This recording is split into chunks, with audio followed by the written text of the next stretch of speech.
আমাদের নাম্বার নয়, পেলা মণিপুরের আদিবাসীদেরকে দ্রৌপদের বসে আছে তো আদিবাসীদেরকে মারা হচ্ছে। লাস্টে আপনাদের এক এক করে আপনাদেরকে কাতলিয়াম করা হবে যদি আওয়াজ না তুলেন। যদি আওয়াজ না তুলেন আপনাদের বাল বাচ্চা বিবি কেউ বেঁচে থাকবে না। এটাই আমি আপনাদেরকে সতর্ক করে দিতে চাই। 2024-এর মধ্যে যে লড়াই, 25-এর মধ্যে যে লড়াইটা চলছে, এই আজাদির লড়াই, এই আজাদি झूठी है, देश की जनता भूखी है। কারণ এই আজাদি 15ই আগস্ট এক শ্রেণীর বিদেশিরা আজাদ হয়ে গেল। কারণ গান্ধী বলেছিল जो हम देश को आजाद करेंगे, लेकिन अम्बेडकर बोलेছিল पहले देश में रहने वाले যারা বর্ণ ব্যবস্থার মধ্যে রয়েছে पहले इन लोगों को आजाद करना पड़ेगा। দেশ তো আজাদ হলো, দেশের মানুষকে আজও আজাদ করা হয়নি। এই জন্য যত সব সমস্যা, এই সমস্যাকে সমাধান করতে গেলে এই রাষ্ট্রীয় আদিবাসী একতা পরিষদ, বামসেট, বিভিন্ন অফসেট সংগঠন রয়েছে, সমস্ত রাজ্যে রয়েছে। আপনি ভারতবর্ষে এক কোনাও বাদ নেই। আমরা মালদায় চিল্লাচিল্লি করছি না, সমস্ত জায়গায় আমাদের নেটওয়ার্ক আছে, আমাদের ব্লুপ্রিন্ট তৈরি করা হয়ে গেছে। কারো দণ্ডনীয় অপরাধ নয়। আমি মসজিদে গেলাম না, গির্জায় গেলাম না, কারো মন্দিরে গেলাম না। গণতান্ত্রিক দেশে, ধর্মনিরপেক্ষ দেশে কেউ জবরদস্ত আমাকে নিয়ে যেতে পারবে না। যদি আমি কোন রেল কিংবা কোন সরকারি যানে উঠে, গাড়িতে উঠে আমি সিগারেট ফুকি, তো সেখানে লেখা থাকে প্রোহিবিটেড লেখা থাকে। তো আমি যদি সেখানে ধূমপান করে আমাকে অ্যারেস্ট করবে, এটা রাষ্ট্রীয় কানুন। তো কানুনের আধারে ভারতবর্ষ চলছে। এক শ্রেণীর মানুষ এই কানুনটাকে নিজেদের কবজায় রেখে সমস্ত কিছু জুডিশিয়ারি সিস্টেম থেকে শুরু করে ন্যায়পালিকা বিধায়িকা থেকে শুরু করে সমস্ত পর্যায়ে এক শ্রেণীর মানুষ রাজত্ব করে চলেছে। এটা গণতন্ত্র নয় না, এটা হচ্ছে ব্রাহ্মণতন্ত্র চলছে গোটা ভারতবর্ষ ব্যাপী। তো আদিবাসীরা প্রথমেই আপনাদের জানিয়ে রাখি, সিভিলাইজ মানুষেরা প্রথমে ভারতবর্ষের যে ইন্ডিপেন্ডেন্সের যে লড়াই, ফ্রান্সের মানুষরা এই আদিবাসীদের কাছে থেকে শিক্ষা নিয়ে ফ্রান্স রেভলিউশন শুরু করেছিল। তো আজকে 1855 সালের যে লড়াই, শিবকানু চাঁদ ভৈরব ফুলে জানোর মাধ্যমে যে লড়াইটা শুরু হয়েছিল, আজও সমাপ্ত হয়নি। আগামী দিনে আমরা এই ভারতবর্ষের এক শ্রেণীর মানুষকে যদি তাড়িয়ে দিতে হয়, আমরা প্রস্তুত আছি। তো সংবিধানের যে প্রক্রিয়া, যে রাস্তা বাবা সাহেব আম্বেদকর তৈরি করে গেছেন, আমরা ট্রাই করছি, এখনো চাইতেই আছি। জিন্দাবাদ জিন্দাবাদ। আমরা এখানকার মূল নিবাসী মালিক হয়ে আমরা ভিক্ষা মাংছি বিদেশি মানুষদের কাছে। আজকে বিভিন্ন জায়গায় আদিবাসীরা आंदोलन करছে धर्म कोड चाहे। अरे पहले इन लोगों को तो देश से हटाना पड़ेगा, तब क्या धर्म करेंगे नहीं करेंगे तो अपना मर्जी है, लेकिन ना तो धर्म নিয়ে মাতামাতি করে কোনো লাভ নেই। সুপ্রিম কোর্ট অলরেডি বলেছে, বাবা সাহেব আম্বেদকর নিজেই ধর্ম পরিবর্তনের উদ্যোগী হয়েছিলেন। তো আপনার আমাদের আদিবাসীদের জন্য একটা অপশন দেওয়া আছে, merely change of the religion would not seek to be member of scheduled tribe। আমি যেই ধর্মই ধর্মান্তরিত হই, আমার জাতিসত্তা কখনো বিনষ্ট হবে না। আপনারা বিভিন্ন উকিল আছে, লয়াররা আছে, জজ সাহেব আছে, ওনাদের কাছে আপনারা জানকারি করে নেবেন, যাতে কোনো এই ভারতবর্ষ ধর্মনীতির দ্বারা চলছে না, এখানে রাষ্ট্রীয় আইনের দ্বারা চলছে। তো আমরা आदिवासी মানুষ, तो हम लोग जब दोस्ती करते हैं तो अफसाने लेख डालते हैं, जब हम लोग दुश्मनी करते हैं तो भूगोल पलट देते हैं। तो भूगोल আমরা পাল্টাতে পারি, সহজ সরল। বারবার আমাদেরকে পিঠ চাপিয়ে বলা হয়। তো বিভিন্ন পলিটিক্যালে দেখবেন এসসি এসটি ওবিসিরা আছে, যে ইউসিসি সম্বন্ধে আপনারা শুনলেন। ইউসিসি এমন একটা মারাত্মক আইন, যেটা হিটলার করেছিল, এক দেশ এক আইন, 6 মিলিয়ন মানুষকে হত্যা করেছিল। সেই দেশে এক কোটি মনে মনে ভাবছেন, বসে বসে ভাবছেন, উনি আন্দোলনে নামছেন না। অনেক এসসি এসটি ওবিসি মাইনরিটি ভাইরা নিজেদের কুর্সিতে বসে নিজের বাল বাচ্চা বিবির জন্য চিন্তা করছেন, हमारा घर हमारा बीबी हमारा बच्चा। याद रखो, आने वाले दिनों में आदिवासीরা যদি খতম হয়ে যায়, নাম্বারটা আপনার চলে আসবে। আদিবাসী রাষ্ট্রপতি আছে, যখন আব্দুল কালাম ছিল তখন মুসলিমদের কাতলিয়াম করা হয়েছিল। যখন তারপরে রামনাথ কোবিন্দ আসলো, দলিতদেরকে হত্যা করা শুরু হয়েছিল। আজকে একটা মহিলা রাষ্ট্রপতি দ্রৌপদী, এখানে আদিবাসীদের বস্ত্র হরণ চলছে, বুঝতে পারছেন? তো আগামী দিনের যে পরিস্থিতি, দিনকে দিন এই ভারতবর্ষের যারা বলছিলাম 85% মানুষ এসসি এসটি ওবিসি মানুষ, যারা ওবিসিরা পড়ে রয়েছে 3,500 জাতি, যে জাতি জানোয়ারের মধ্যে ছিল সেই জাতি মানুষের মধ্যে নিয়ে আসলো।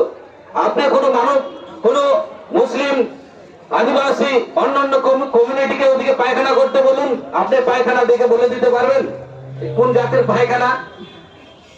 কিন্তু কোন জানোয়ারের পায়খানা, ওদিকে ছাগলের পায়খানা বোঝা যাবে, গরুর পায়খানা বোঝা যাবে, সমস্ত জানোয়ারের যদি আপনারা ওই পায়খানা দেখে বলে দিতে পারবেন এটা অমুকের। কিন্তু এই মানুষের পায়খানা দেখে বলে দিতে পারবেন এটা মুসলিমের চেয়ে, এটা বিসিআর চেয়ে, এটা আদিবাসীর চেয়ে। তো এই যে ডিভাইডেড রোল পলিসি চলছে ভারতবর্ষের মধ্যে, আমাদের যে মানুষের মধ্যে জাতি ব্যবস্থাটাকে ঢুকিয়ে দিয়ে আমাদেরকে লুডু বানিয়ে রেখেছে। লুডু মানে বুঝলেন, বুদ্ধু, সাঁওতালি দিয়ে লুডু বলে, হ্যাঁ বুদ্ধু। তো মারাত্মক কখনো বলে না যে আমাকে মুসলিমের রক্ত দিও না, আমাকে চামারের রক্ত দিও না, আমাকে সাঁওতালের রক্ত দিও না। ওখানে তো চুল্লু আর হাড়িয়া পাওয়া যাবে টেস্ট করে দেখলে, কিন্তু নেওয়ার বেলায় কিন্তু কেউ বলবে না। তো সবচেয়ে মারাত্মক জিনিস যারা খেলনা শুরু করেছে এখানে ভারতবর্ষে, ওরা জুডিশিয়ারি সিস্টেম ওরা বসে আছে, জজ ওরা বসে আছে, কোন মুসলিম পাবেন না। মুসলিম যদি 2-1টা পাওয়া যায় তাও দালাল চামচা ছাড়া কিছু পাওয়া যাবে না। আদিবাসীদের মধ্যেও দালাল চামচা বিভিন্ন পলিটিক্যালে পড়ে রয়েছে, हाँ दीदी और मुदिर बोले आते। तो समस्या हमारे समाधान भी हमको करना है, समस्या हमारी समाधान अटल बिहारी আসবে না, সমাধান মোদি আসবে না। এটা বেগাড় গোটার বাড়ো, मतलब ওই বেগুন বাড়ির ভূতগুলো দেখেছেন তো, সব জায়গায় চলছে। আর কিছু কিছু হনুমান বান্দরের দলগুলো হ্যাঁ জোর সে গর্ব সে বলো हम হিন্দু है, हम गधा है।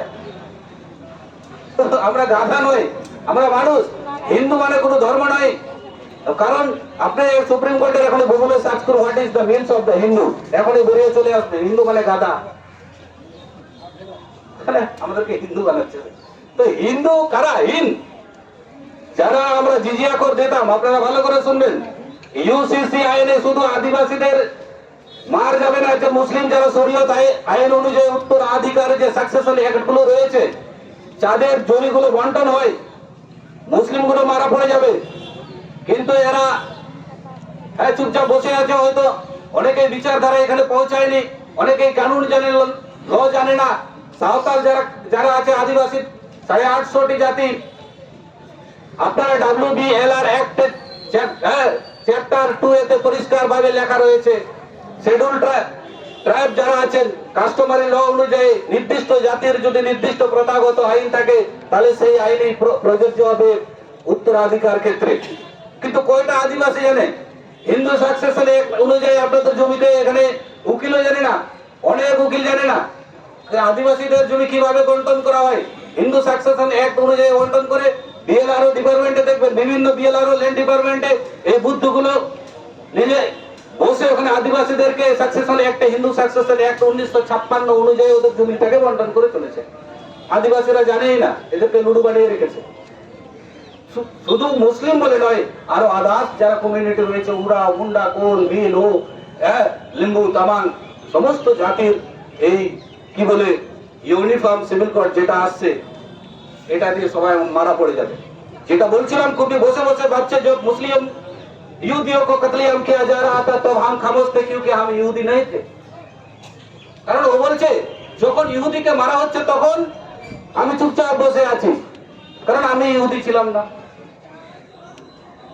যখন মুসলিম অন্য কমিউনিটিকে মারা হচ্ছে তখন উনি চুপচাপ বসে আছেন কি, जब हमारे भाइयों को कत्लेआम किया जा रहा था तब भी हम खामोश थे। तो যখন নিজেকে মারা হচ্ছে তখন বাচ্চারা বলছে जब हमको मारा जा रहा था तब हमको बचाने के लिए कोई नहीं आया। কারণ থাকলে সে আসবে। অনেকে মনে মনে ভাবছে সালা এটা আদিবাসীদের সমস্যা, বুঝলেন। লাস্টে একটা ছোট্ট গল্প বলে আমি ফিনিশিং করতে চাইছি, যে একদিন দুজন স্বামী স্ত্রী এক গ্রামে থাকতো। তো গ্রামে মানে জমি জমা ছিল, ভালো আর্থিক অবস্থা ছিল। একদিন বাজার থেকে ওই বাড়ির যে মালিক বাজার থেকে বাজার নিয়ে আসছে, ইঁদুর বাড়িতে তো থাকেই দেখছেন, সেই ইঁদুর মনে মনে ভাবছে ব্যাগ দেখে যাক সারা মালিক ভালো খাবার বুঝে নিয়ে আসছে, খাওয়াটা জব্দ হবে। তো যখন বের করলো ওই জিনিসপত্রগুলো বের করছে, বের করে দেখছে যে একটা ওই যে কি বলে এটা, এটা এই যেরকম, হ্যাঁ আমরা তো সেটাও বলি ফাঁদ, ফাঁদ নিয়ে এসেছে।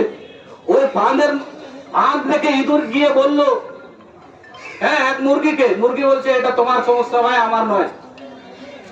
সেই রূপ এক ছাগলকে গিয়ে বলেছিল মাঠের মধ্যে, হ্যাঁ ও সেম কথাই বলেছিল এটা তোমার সমস্যা আমার সমস্যা নয়। কবুতরকে গিয়ে বলেছিল এটা তোমার সমস্যা আমার সমস্যা নয়। তো একদিন সন্ধ্যাবেলা কি হয়েছে, সন্ধ্যাবেলা একটা আওয়াজ চলে আসলো, যেটা লোহার, যেটা ফাঁদের আওয়াজ হয়, ক্রাস করে আওয়াজ হয়ে গেল। মালকিন গিয়ে বলছে শালা ইঁদুর, হ্যাঁ নিশ্চয় পড়েছে ওই ইয়ের মধ্যে, ফাঁদের মধ্যে। তখন গিয়ে অন্ধকারের মধ্যে হাত দিয়ে ওই ফাঁদ থেকে ধরার চেষ্টা করেছে। অমনি যখন ধরতে গেছে ফস করে একটা আওয়াজ আসছে, এক গোমা সাপ তাকে কামড় দিয়েছে। তখন তাকে ওঝার কাছে নিয়ে যাওয়া হলো। ওঝা কি করলো, ওঝার কাছে নিয়ে গিয়ে বলছে যে কবুতরের জুস খাওয়াতে হবে, না হলে ভালো হবে না। বুঝতে পারছেন, যে কবুতর বলেছিল এটা তোমার সমস্যা আমার নয়, তো কবুতর দুটোকে জবাই করা হলো। ঠিক আছে, এরপরে কি হলো, রাত্রেবেলা আত্মীয় স্বজন যারা জানতে পেরে গেল যে এরকম হয়েছে, তো যাক আত্মীয় স্বজন আসলে তো মুরগিটা মারতেই হবে, লাস্টে মুরগিটাকে কেটে দিল। তারপরে দেখা গেল রাত্রেবেলায় মালকিনে মারা গেল। মারা যাওয়ার পরে শ্রাদ্ধ তো করতে হবে, যে ছাগলটা বলেছিল কিন্তু আমার সমস্যা নয় তোমার, অন্তিমে আলটিমেট ওকেও জব করে দিল, কুটম করে দিল। যদি কোনো এসসি এসটি ওবিসি মাইনরিটি ভাই থাকেন, কথাটা বলার উদ্দেশ্য এটাই, এটা সমস্যা শুধু আদিবাসীদের নয়। কোন মুসলিম ভাই যদি থাকেন, যদি বলেন এটা সমস্যা শুধু আমাদের, কোন এসসি ভাই যদি থাকেন এই সমস্যা যদি শুধুমাত্র আমাদের নয়, কোন ওবিসি ভাই যদি থাকেন, এই ভারতবর্ষের বুকে 52% ওবিসি, তাদেরকে হিজড়া বানায় রাখা হয়েছে। 12 কোটি ছেলে মেয়েরা চাকরি পেত, আজকে তাদেরকে গোলাম বানিয়ে, ধর্মীয় গোলাম বানিয়ে দিয়েছে। সকালবেলায় ঢবা ঢবা করে মন্দিরের মধ্যে কিন্তু কি দেশে পড়ে আছে আমরা, হ্যাঁ অন্ধবিশ্বাসের জামানায়। তো ওবিসি ভাইরা মনে মনে ভাববেন, তো আমাদের নাম্বার নয়, পেলা মণিপুরের আদিবাসীদেরকে দ্রুপদের বসে আছে, তো আদিবাসীদেরকে মারা হচ্ছে। লাস্টে আপনাদের এক এক করে আপনাদেরকে কাতলিয়াম করা হবে যদি আওয়াজ না তুলেন। যদি আওয়াজ না তুলেন, আপনাদের বাল বাচ্চা বিবি কেউ বেঁচে থাকবে না। এটাই আমি আপনাদেরকে সতর্ক করে দিতে চাই। 2024-এর মধ্যে যে লড়াই, 25-এর মধ্যে যে লড়াইটা চলছে, এই আজাদির লড়াই, এই আজাদি ঝুটি দেশ কি জনতা বুকি। কারণ এই আজাদি 15ই আগস্ট এক শ্রেণীর বিদেশি আজাদ হয়ে গেল। কারণ গান্ধী বলেছিল जो हम देश को आजाद करेंगे, लेकिन अम्बेडकर বলেছিল पहले देश में रहने वाले যারা বর্ণ ব্যবস্থার মধ্যে রয়েছে, पहले इन लोगों को आजाद करना पड़ेगा। দেশ তো আজাদ হলো, দেশের মানুষকে আজও আজাদ করা হয়নি। এই জন্য যত সব সমস্যা, এই সমস্যাকে সমাধান করতে গেলে এই রাষ্ট্রীয় আদিবাসী একতা পরিষদ, বামসেট, বিভিন্ন অফসেট সংগঠন রয়েছে, সমস্ত রাজ্যে রয়েছে। আপনি ভারতবর্ষে এক কোনাও বাদ নেই। আমরা মালদায় চিল্লাচিল্লি করছি না, সমস্ত জায়গায় আমাদের নেটওয়ার্ক আছে, আমাদের ব্লুপ্রিন্ট তৈরি করা হয়ে গেছে। কেউ যদি বলেন এই যারা বিএসএফ আর্মি আছে, পুলিশ আছে, ইসরায়েল থেকে পুলিশ আসবে, এরা তো নিজের মা বোনদেরকে গুলি মারতে পারবে না, গুলি মারার জন্য বাইরের লোক লাগবে, এদেরকেও সাসপেন্ড করে দেওয়া হবে। আমি বলে রাখলাম, আর মিলাই নেবেন 2024-এর মধ্যে। সকলকে ধন্যবাদ। আজকে যারা এসেছেন, আজকে সমস্ত সংগ্রামী সাথী যারা রয়েছেন, সকলকে আমার হুল জোহার, জয় ভীম, জয় ভারত জানিয়ে আজকের আরও নতুন নতুন বহুজন মূল্যবাসী ভিডিও পেতে চ্যানেলকে সাবস্ক্রাইব এবং বেল আইকন অন করে রাখুন, এবং ভিডিওটি ভালো লাগলে লাইক করে অন্যদেরকে জানাতে অবশ্যই ভিডিওটি শেয়ার করবেন।